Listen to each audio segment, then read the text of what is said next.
How are you? I'm doing great. How are you? Good. How old are you? I'm 28.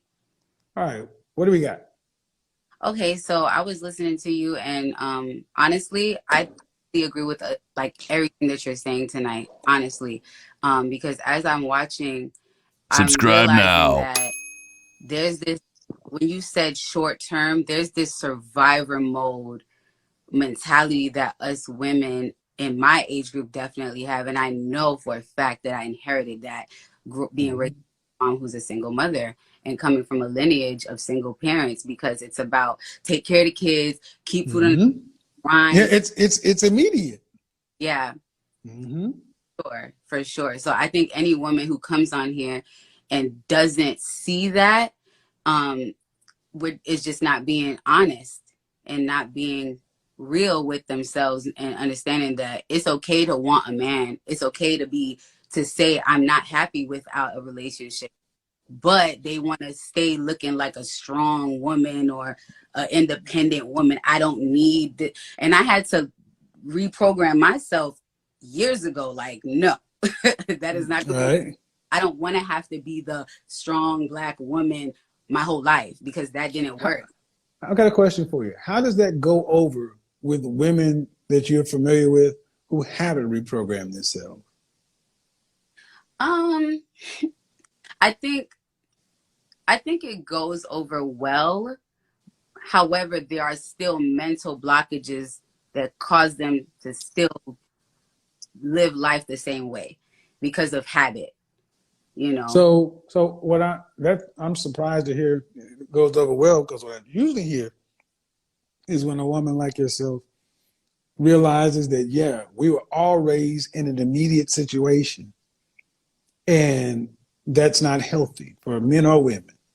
And when you decide you want to get over it and do something, it tends to be scary to other people who you leave stuck behind. So usually I hear men and women say that their friend circle is kind of hard on them, but you're saying your friends are accepting of it?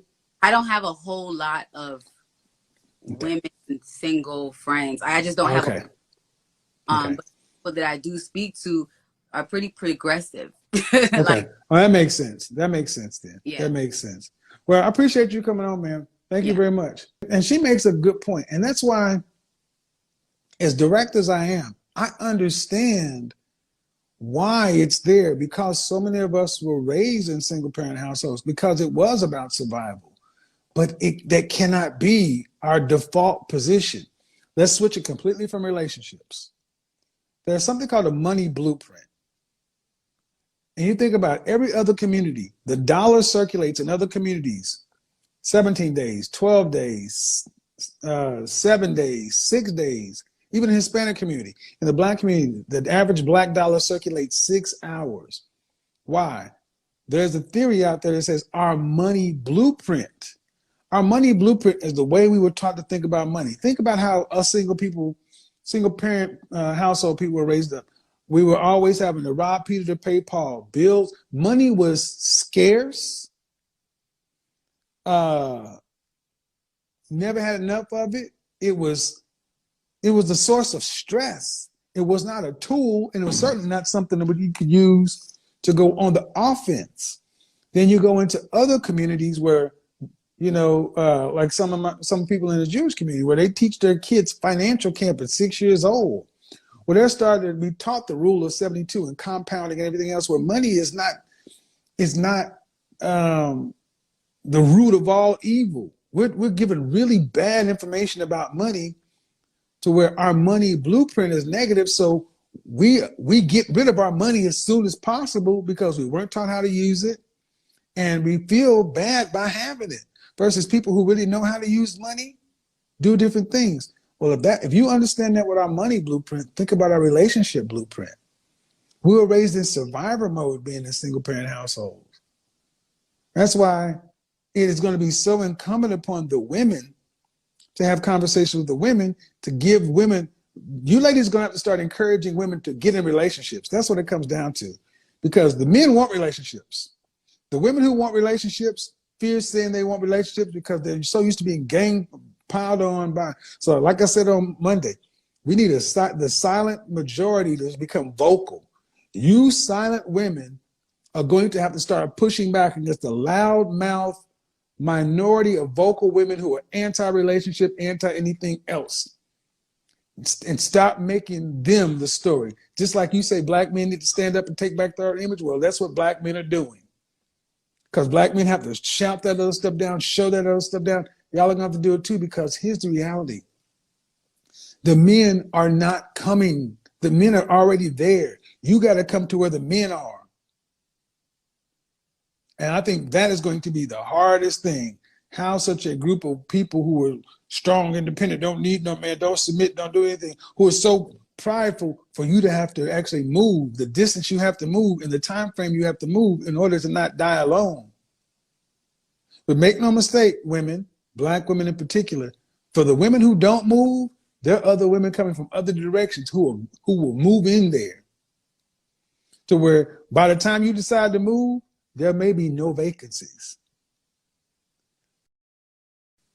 Let me see what's going on over here. Yeah, that's what it really comes down to. When winter comes, ladies, like I said last night, how many of you people watched my stream last night when I talked to the medical student? Talking about what can we black women do to keep our high value black men, because I'm in medical school and all the high value black men want white women. And I said, well, no, the black men that you're interested in, you said they want white women. Have you asked these brothers? Yeah, they say they want white women because they've had bad experiences with black women in the past. And that they've done this, they've done that. So what are you going to do about it? What are you going to do about it? Well, I'm trying to get information. I'm like, good. Then what you going to do about it? You going to go take Jamal from Becky? No. Why? I was taught to respect him. I was like, that's the problem. Do you think Becky would take you from Jamal if she wanted him? Not could she? Do you think she would? Well, yeah, I think she'd try, because they were taught to compete for their high value men, their top 1% men. But you got black women were not taught to compete for us. That's why I said you want a top 1% man to be available and single, waiting for you. And that very man, if he was there, you would be interested in, because wouldn't the other women be interested in? You better realize you're going to have to start competing for the very men you didn't think you needed. Oh, shit. That's a word. You're going to have to start competing for the very men you did not think you needed. Or the alternative is